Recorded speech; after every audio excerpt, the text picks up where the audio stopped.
خدا کے زندہ کلام میں سے پہلا سلاطین اور اس کا 6واں باب۔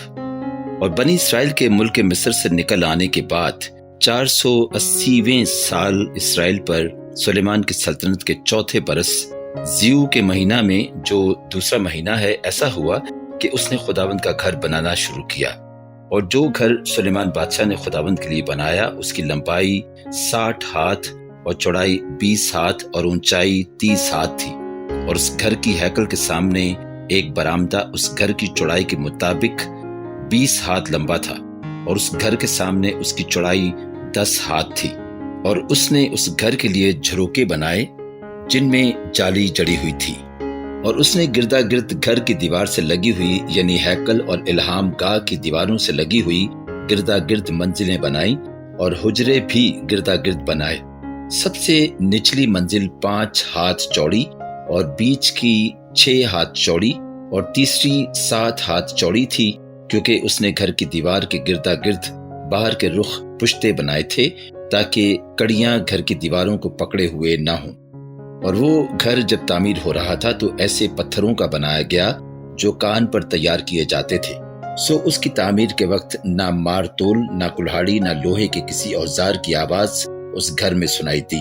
اور بیچ کے حجروں کا دروازہ اس گھر کی دہنی طرف تھا، اور چکر دار سیڑھیوں سے بیچ کی منزل کے حجروں میں اور بیچ کی منزل سے تیسری منزل کو جایا کرتے تھے۔ سو اس نے وہ گھر بنا کر اسے تمام کیا، اور اس گھر کو دیودار کے شتیروں اور تختوں سے پاٹا۔ اور اس نے اس پورے گھر سے لگی ہوئی 5 ہاتھ اونچی منزلیں بنائیں، اور وہ دیودار کی لکڑیوں کے سہارے اس گھر پر ٹکی ہوئی تھیں۔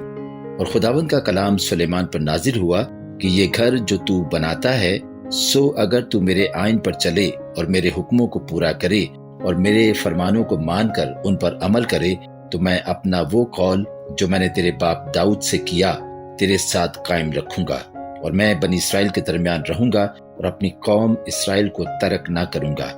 پس سلیمان نے وہ گھر بنا کر اسے تمام کیا۔ اور اس نے اندر گھر کی دیواروں پر دیودار کے تختے لگائے۔ اس گھر کے فرش سے چھت کی دیواروں تک اس نے ان پر لکڑی لگائی، اور اس نے اس گھر کے فرش کو صنوبر کے تختوں سے پاٹ دیا۔ اور اس نے اس گھر کے پچھلے حصے میں 20 ہاتھ تک فرش سے دیواروں تک دیودار کے تختے لگائے۔ اس نے اسے اس کے اندر بنایا تاکہ وہ الہام گاہ یعنی پاک ترین مکان ہو۔ اور وہ گھر یعنی الہام گاہ کے سامنے کی ہیکل 40 ہاتھ لمبی تھی، اور اس گھر کے اندر اندر دیودار تھا، جس پر لٹو اور کھلے ہوئے پھول کندہ کیے گئے تھے۔ سب دیودار ہی تھا، اور پتھر متلق نظر نہیں آتا تھا۔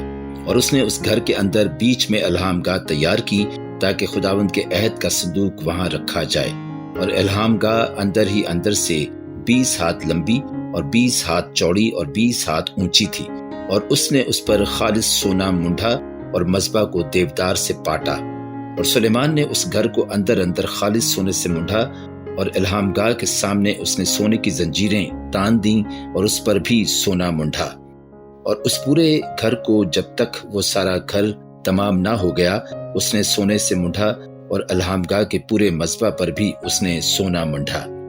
اور الہام گاہ میں اس نے زیتون کی لکڑی کے 2 کروبی 10 ہاتھ اونچے بنائے، اور کروبی کا ایک بازو 5 ہاتھ کا اور اس کا دوسرا بازو بھی 5 ہی ہاتھ کا تھا۔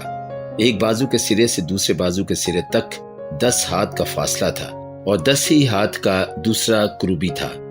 دونوں کروبی ایک ہی ناپ اور ایک ہی صورت کے تھے۔ ایک کروبی کی اونچائی 10 ہاتھ تھی، اور اتنی ہی دوسرے کروبی کی تھی۔ اور اس نے دونوں کروبیوں کو بھیتر کے مکان کے اندر رکھا، اور کروبیوں کے بازو پھیلے ہوئے تھے، ایسا کہ ایک کا بازو ایک دیوار سے اور دوسرے کا بازو دوسری دیوار سے لگا ہوا تھا، اور ان کے بازو گھر کے بیچ میں ایک دوسرے سے ملے ہوئے تھے۔